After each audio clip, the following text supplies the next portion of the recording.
नमस्कार दोस्तों, ओम नमः शिवाय। हर हर महादेव। तो कुंभ राशि के मेरे प्यारे मित्रों, हो जाइए। आज की इस वीडियो को नजरअंदाज करने की गलती ना करें। जानकारी बहुत महत्वपूर्ण रहने वाली है। अगर आपने थोड़ी सी भी इस वीडियो को छोड़ दिया या बीच की कोई बात आपने ध्यान से नहीं सुनी तो आपको इसका बड़ा खामियाजा भुगतना पड़ सकता है। उससे पहले वीडियो को लाइक कर दीजिए। आपको एक बहुत बड़ी खुशखबरी मिलेंगे। अभी के अभी लिख दीजिए, दोस्तों जाए बागेश्वर धाम सरकार। मेरे प्यारे दोस्तों, मैं आपको बता दूं कि जब आपका पर्चा बागेश्वर धाम सरकार ने निकाला तो बागेश्वर धाम सरकार भी चौंक उठे, क्योंकि ऐसा प्रचार उन्होंने आज तक किसी का नहीं निकाला। और मेरे प्यारे दोस्तों, तो दोस्तों आइए बिना देर करते हुए आखिर जान लेते हैं कि आखिर वह कौन से दुश्मन हैं जिनका नाम परिचय में निकला है। हमारे जीवन में कई ऐसे दोस्त होते हैं जिन्हें हम खुद चुनते हैं कि ये मेरा दोस्त होगा, लेकिन कई बार हमारा फैसला सही होता है और कई बार बहुत ज्यादा बेकार निकलता है। हमारे जीवन में हमारे जो मित्र होते हैं, जो करीबी शुभचिंतक होते हैं, वो घर के सदस्यों से भी बढ़कर होते हैं, क्योंकि हम हमारे घर वालों को वो बातें नहीं बताते जो हम हमारे दोस्तों को दिल खोल के बता देते हैं। लेकिन आचार्य चाणक्य क्या कहते हैं? चाणक्य कहते हैं कि इस दुनिया में हमें हर किसी पर विश्वास नहीं करना चाहिए, क्योंकि कौन व्यक्ति आपका सबसे बड़ा दुश्मन है ये बात आपको नहीं पता हो सकती। क्योंकि हर कोई आपका भला चाहता है, हर कोई आपका अच्छा चाहता है, इस बात की कोई गारंटी नहीं है। लेकिन सच्चाई अब बागेश्वर बाबा के परिचय में आ गई है। कई ऐसे लोग होते हैं जो सामने तो प्रशंसा करते हैं, लेकिन पीठ पीछे आपकी बुराई पर बुराई करते हैं। ऐसे मित्र भी हो सकते हैं, ऐसे रिश्तेदार भी हो सकते हैं, ऐसे घर के सदस्य भी हो सकते हैं। ये बात आप ध्यान रखिएगा। या आप सभी के सामने काफी मधुर व्यवहार करेंगे, आपको खुश करने की कोशिश करेंगे, और मान लीजिए इन्हें मौका मिल गया तो इस मौके का ऐसा फायदा उठाएंगे कि अपना सारा दोगलापन निकाल देंगे। ऐसे जो दोस्त होते हैं, जो रिश्तेदार होते हैं, ऐसे जो अपने होते हैं, ये दुश्मन से भी खतरनाक होते हैं। ये बात आप ध्यान रखिएगा। तो दोस्तों, जिंदगी का एक नियम है कि अगर कोई इंसान आपकी बहुत ज्यादा तारीफ करे, बहुत ज्यादा तलवे चाटे, बहुत ज्यादा आपकी प्रशंसा करे, तो ज्यादा खुश मत होइएगा। क्योंकि मानव का स्वभाव होता है कि जब कोई तारीफ करता है तो हम तो एकदम छोटा कर खुश होने लग जाते हैं कि यह तारीफ हो रही है। लेकिन जो इंसान आपको आपकी कमियां बता रहा है, जो इंसान आपको आपकी खामियां बता रहा है, वास्तविकता में वो आपका सच्चा हितैषी है, क्योंकि उसे पता है ये कमियां अगर आप में रही तो आप जीवन में आगे नहीं बढ़ पाएंगे, आप कुछ बड़ा नहीं कर पाएंगे। वहां पर आपकी ये कमी दिक्कत दे सकती है तो वो उसे दूर करने का प्रयास करेगा। वही आपका परम मित्र है, वही इंसान आपके आगे बढ़ने की कामना करता है। बाकी सब तो मौत की माला झप रहे हैं। आने वाले दिनों में आपको एक बात का ध्यान रखना है कि किसी पर भी आंख मूंद करके भरोसा नहीं करना है, और किसी को भी अपने गुप्त राज या सीक्रेट बात नहीं बतानी है। देखिए, जिंदगी में हम बड़े इमोशनल हो जाते हैं, खासतौर पर आपकी राशि के जातक तक ये बहुत ज्यादा इमोशनल है, या भावनाओं में बहुत जल्दी बह जाते हैं, किसी की भी बातों में बहुत जल्दी आ जाते हैं। ये वादे तो करते हैं कि हिम्मत बहुत ज्यादा है और बहुत बढ़िया सामना करेंगे, लेकिन जब परिस्थिति उन पर टूटती है तो बिखर जाते हैं। ऐसे कई लोग दोस्त तो हमारे जीवन में होते हैं। तो आप एक बात का खास तौर पर ध्यान रखें कि एक तो हमें किसी पर आंख मूंद कर विश्वास नहीं करना है, और अपने गुप्त राज्य किसी को नहीं बताने हैं, क्योंकि आगे चलकर सब कुछ सही रहेगा। इस बात की क्या कोई गारंटी है? आगे चलकर जरूर आपके रिश्तों में खटास आएगी। कभी तो ऐसा मोड़ आएगा कि आपकी उनसे नहीं बनेगी, आप सोच की लड़ाई हो जाएगी। कभी तो ऐसा आएगा दोस्तों, तो ऐसे जो लोग होते हैं, जो छोटी सोच के होते हैं, वो उस समय बदला लेने के लिए क्या करते हैं? आपके विश्वास को तोड़ते हैं और आपकी गुप्त योजनाओं को सार्वजनिक कर देते हैं। गलती किसकी थी? आप ही की थी, क्योंकि आपने अपने राज्य दुनिया वालों को बताए। अब कर कौन क्या रूप दिखा दे, ये तो कहा नहीं जा सकता।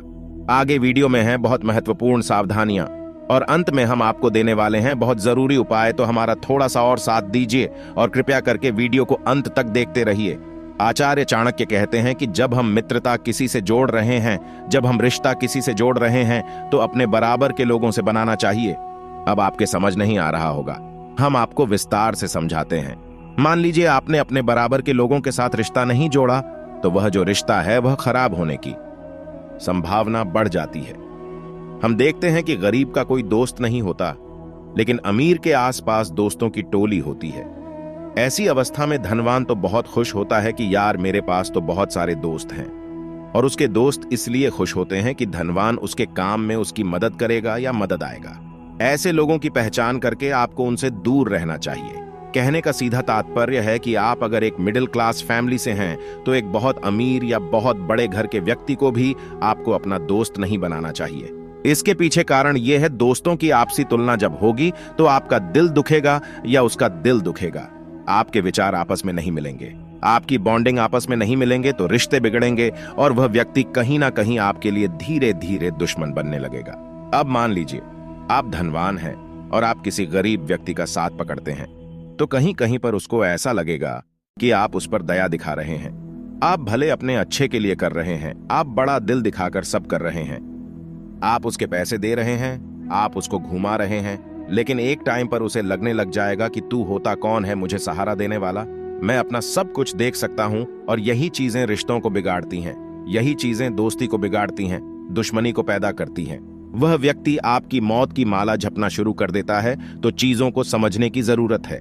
हर चीज के पीछे प्रैक्टिकल कारण होता है। भगवान श्री कृष्ण कहते हैं, इस दुनिया में जो भी घटना घटित होती है, जो भी परिस्थिति बनती है, उसके पीछे कारण होता है, लेकिन मनुष्य है कि रोता है, धोता है और उस कारण को नहीं पहचानता। निस्वार्थ भाव से दुख के समय में जो व्यक्ति आपका साथ दे रहा है वही आपका सच्चा मित्र है, वही आपके जीवन की मंगल कामना कर रहा है। अगर कोई मित्र संकट में है, बीमारी में है, दुश्मन के हमला करने पर राज दरबार में, श्मशान में आपके साथ खड़ा है तो वही आपका परम मित्र है, वही आपका सच्चा मित्र है। ये बात ध्यान रखिएगा, क्योंकि बुरे समय में ही इंसान की पहचान होती है।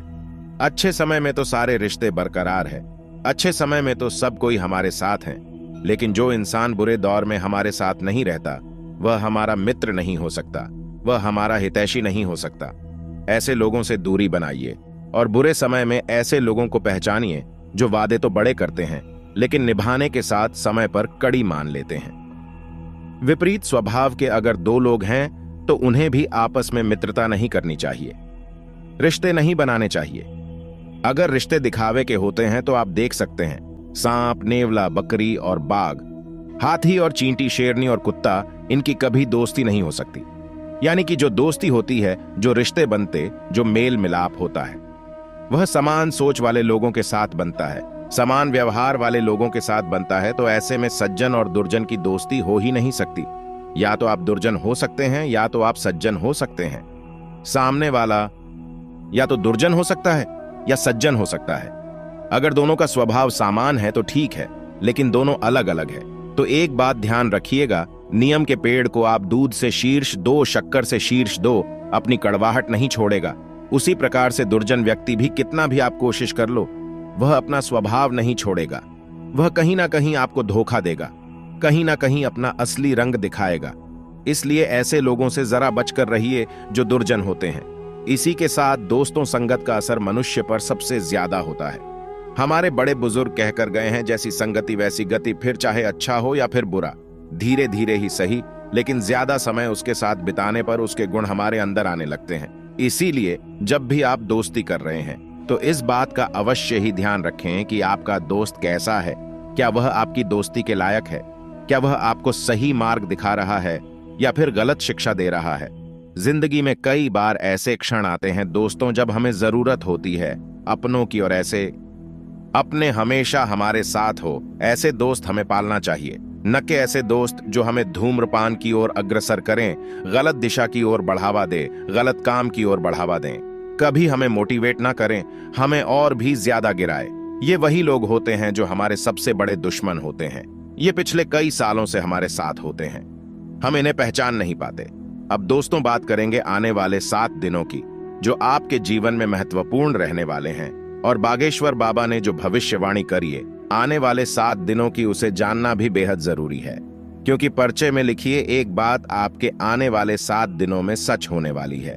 जानकर आपको भी बड़ी हैरानी होगी। हम समझ नहीं पाते हमारा बुरा कौन चाह रहा है, और घर का वही सदस्य आस्तीने का सांप बनकर हमेशा हमें डसता रहता है। तो हम आपसे सिर्फ इतना कहना चाहते हैं कि अपने घर के किसी भी सदस्य से लड़ने की कोई जरूरत नहीं है, लेकिन आप यूं भी ना समझे कि घर वाले समस्त आपके हित में हैं। कोई ना कोई तो ऐसा होगा जो आपकी सफलता से जलता होगा। आपके घर परिवार में जरूर कोई ऐसा व्यक्ति होगा जिसे आपकी सफलता, आपकी हंसी रास नहीं आती होगी, उससे आपको बचना है। बाकी आपके माता पिता के अलावा ज्यादा किसी पर भरोसा ना करें। कलयुग का दौर नतीजे ऐसे से निकल कर आ रहे हैं जिसकी कल्पना भी किसी ने नहीं की हो। आने वाले समय में अपने मन में दूसरों का भला सोचेंगे तो अच्छा रहेगा, लेकिन जब आप आगे रहकर किसी की मदद करने जाएंगे तो लोग इसे आपका स्वार्थ समझ सकते हैं। कई बार बाजी उलटी पड़ जाती है, हमें किसी पर तरस आ जाता है और हम सोचते हैं चलो इसकी मदद कर दी जाए। अब सामने वाला व्यक्ति समझता है कि यह तो मेरे पर एहसान कर रहा है, जरूर इसके पीछे का कोई मकसद होगा तो भलाई का जमाना एक तरीके से खत्म हो चुका है। इसका मतलब यह भी नहीं है कि हम मदद करना लोगों की छोड़ दें। अब हमें बेसहारों को सहारा तो देना ही है। कोई रो रहा है तो उसकी समस्या पूछकर उसके आंसू तो साफ करने ही है। यही मानवता है और हम हमारा मानव धर्म नहीं छोड़ सकते। परिवार में आप किसी को सरप्राइज पार्टी दे सकते हैं और वरिष्ठ सदस्यों से आप जरूरी मामलों में सलाह मशविरा अवश्य करें। इतना ध्यान रखिए, अगर विद्यार्थियों के लिए बात की जाए, शिक्षा क्षेत्र की बात की जाए तो बौद्धिक व मानसिक बोझ से छुटकारा मिलने वाला है। आपको बौद्धिक व मानसिक बोझ से छुटकारा कब मिलता है? जब आपकी परीक्षा हो जाती है या आपकी परीक्षा की तैयारी बहुत अच्छी हो जाती है। दोस्तों, किसी भी प्रकार की परेशानी यदि आपके जीवन में हो तो दोस्तों, ये जो खास अंक हम आपको बता रहे हैं, यदि इसे आप अपने पैरों के नीचे लिख करके घिसते हैं तो इससे बहुत ही बढ़िया असर आपको अपने जीवन में देखने को मिलेगा। यदि दूसरे प्रयोग के बारे में मैं बात करूं तो दोस्तों, आपको एक सफेद रंग का कागज ले लेना है और उसके ऊपर आपको काजल या फिर काले रंग के बार आपको 8 लिखना है और उसके ऊपर गोलाकार बना देना है। गोलाकार के अंदर आपको थोड़ा सा स्पेस यानी कि जगह दे करके 8 को लिखना है और उसके अंदर ही आपको शनिदेव के मंत्र ओम सन शनिश्चराय देव, इस मंत्र को लिख लेना है और उसके नीचे आपको अपनी इच्छा लिख देनी है। उसके बाद इस पेपर को फोल्ड करके आपको उसमें थोड़ा सा धूप लगा देना है और पश्चिम दिशा की ओर मुंह कर बैठ जाइए और उस कागज को आप अपने सामने रखें। और दोस्तों, इस मंत्र को ओम समचराय नमः, इस मंत्र को आपको 888 बार जाप करना है। उसके बाद आपको इस कागज को अपनी जेब में रख लेना है। दोस्त, इस काम को आप किसी भी समय कर सकते हैं। चाहे तो आप सुबह के समय कर सकते हैं, दोपहर के समय कर सकते हैं या फिर दोस्तों इसे आप शाम के समय भी कर सकते हैं। जब आपको इस काम करने के बाद में अपनी इच्छा एक बार मन ही मन बोल देनी है और ध्यान रहे किस क्रिया को आपको लगभग 11 शनिवार या फिर 11 मंगलवार तक लगातार करना है, बीच में नहीं छोड़ना है। दोस्तों, मैं आपको बता दूं कि अंक शास्त्र में अंकों को बहुत ही महत्व दिया गया है। जी हाँ दोस्तों, आपको मैं बता दूं, ये नंबर ऊर्जा का सर्वोच्च स्तर है। ऐसे लोग दोस्तों बड़े ही कमाल के होते हैं जो इन उपायों को अपनाते हैं। इसलिए दोस्तों, मैं आपसे हाथ जोड़कर निवेदन करती हूं कि आप इसे मजाक समझने की गलती ना करें। जो भी यह कार्य करते हैं उन्हें हिला पाना बड़ा ही मुश्किल होता है। आपके दुश्मन भी हैरान हो जाएंगे। दोस्तों, आपको बता दें कि यदि ऐसे लोग अपने मन में किसी भी बात को ठान ले तो दोस्तों उन लोगों को पूरे कार्य करने से कोई भी नहीं रुक सकता है और जो फल की प्राप्ति आप सभी को प्राप्त होंगी। जी हाँ दोस्तों, आपको मैं बता दूं, ऐसे लोग बहुत ही जिद्दी स्वभाव के होते हैं। तो जरा हम आपको कुछ खास सावधानियां बता रहे हैं जो आपको पता होना बेहद ही जरूरी है, जिसमें दोस्तों हम जाएंगे कुछ ऐसे कार्य जो आपको नहीं करने हैं और कुछ ऐसे 3 कार्य हैं जो आपको अवश्य करने होंगे। जी हाँ दोस्तों, जिससे आपके जीवन में किसी भी प्रकार की बाधा है, कोई अन्य समस्या है तो वो भी दूर होंगी और दोस्तों आप लोगों को शिव शंकर की संपूर्ण कृपा प्राप्त होगी। फिर आपके जीवन में चमत्कार होने शुरू हो जाएंगे। दोस्तों, याद रखें कि यदि हमारे पास कोई दैवी शक्ति आती है लेकिन हम किसी वादा में हैं या फिर किसी अन्य प्रकार की या फिर तांत्रिक क्रिया कर्म की शिकार है, तो दोस्तों में दैवीय शक्ति हमारे पास आकर ही अपना पूर्ण आशीर्वाद या यूं कहे पूर्ण फल हमें देने में असफल हो सकती है। इसलिए आप लोग ईश्वर के प्रति सचेत रहे और उनकी आराधना करें। जी हाँ दोस्तों, आपको मैं एक चीज और बता दूं कि जब भी आप अपने दुकान के आगे नींबू मिर्च लगाते हैं तो उसमें ओम क्लीम मंत्र का जाप अवश्य करें। जी हाँ दोस्तों, इसके साथ ही साथ मैं आप सभी को बता दूं, कार्य सुचारू रूप से चल रही है, इसलिए उसमें दूसरों का हस्तक्षेप ना होने दे, नहीं तो आप लोगों को बड़ी मुसीबत का सामना करना पड़ सकता है। जी हाँ दोस्तों, और इन दिनों में आपका जीवन पूरी तरह से बदलेगा। आपको याद रखना है कि आपको किसी महिला का अपमान किसी भी प्रकार से नहीं करना है। किसी सफाई कर्मचारी को आपको किसी भी प्रकार से नाराज नहीं करना है। और दूसरों तीसरी सबसे खास, यदि आपके दरवाजे पर कोई नगद के लिए आता है तो आप अपनी क्षमता के अनुसार उसकी मदद अवश्य करें। उसे खाली हाथ किसी भी कीमत पर वापस ना पहुंचाए। यहां तक कि आपके दरवाजे पे यदि कोई जानवर भी आ जाए तो आप भी उसे खाली हाथ ना पहुंचाए। उसे भी कुछ ना कुछ खाने को अवश्य दें। तो ये तो थी वो सावधानियां जो आपको आने वाले समय में रखनी है, जिससे कि दोस्तों आप सत्य और दोस्तों शनि की भी कृपा प्राप्त कर पाएंगे। दोस्तों याद रखना कि जिस प्रकार से शनि को न्याय का और कर्म का देव तक कहा जाता है, उसी प्रकार बुध ग्रह को व्यापार का, उन्नति का ग्रह माना जाता है। तो दोस्तों यदि आप बुध का भी संपूर्ण राज लेना चाहते हैं तो आपको बुध को मजबूत करने की आवश्यकता रहेगी। याद रखना कि बुध को देवता की श्रेणी में नहीं रखा जाता, मात्र है। केवल चने को ही देवता की श्रेणी में रखा जाता है। तो शनि का पूजन किया जाता है लेकिन बुध का पूजन नहीं किया जाता है। लेकिन दोस्तों बुध के देवता गणपति को माना जाता है। तो यदि आप गणपति की पूजा सच्चे मन के साथ करते हैं तो आपको बुध की कृपा अपने आप ही प्राप्त होने लगेंगी। तो आप ध्यान से सुने दोस्तों कि आपको कौन से ऐसे उपाय हैं जो करने हैं जिससे दोस्तों आपको शनि का लाभ प्राप्त होगा। उसके बाद हम बुध के बारे में भी बताएंगे जिससे आपको बुध को भी मजबूत करने में सहायता मिलेंगे। तो याद रखें कि शनि को सरसों का तेल बहुत प्रिय है, लोहे की चीजें बहुत प्रिय है। तो जब आपका शनि मजबूत होता है तो अब आपको लोहा दान करना चाहिए। जी हां दोस्तों बता दें कि आप लोहे से जुड़ी कोई भी चीज दान कर सकते हैं। काले वस्त्र का आप दान कर सकते हैं, जूते भी आप दान कर सकते हैं। लेकिन याद रखना है दोस्तों की वस्त्र आपकी उतरण नहीं होने चाहिए, फटे पुराने नहीं होने चाहिए। जूते आपकी उतारण नहीं होने चाहिए, फटे पुराने नहीं होने चाहेंगे। जूते यदि आपको किसी को दान करना है तो नए खरीद कर करें। बस से यदि आपको किसी को दान करना है तो आप नए खरीद कर ही दान करें। अपनी उतरण को दान समझने की भूल ना करें।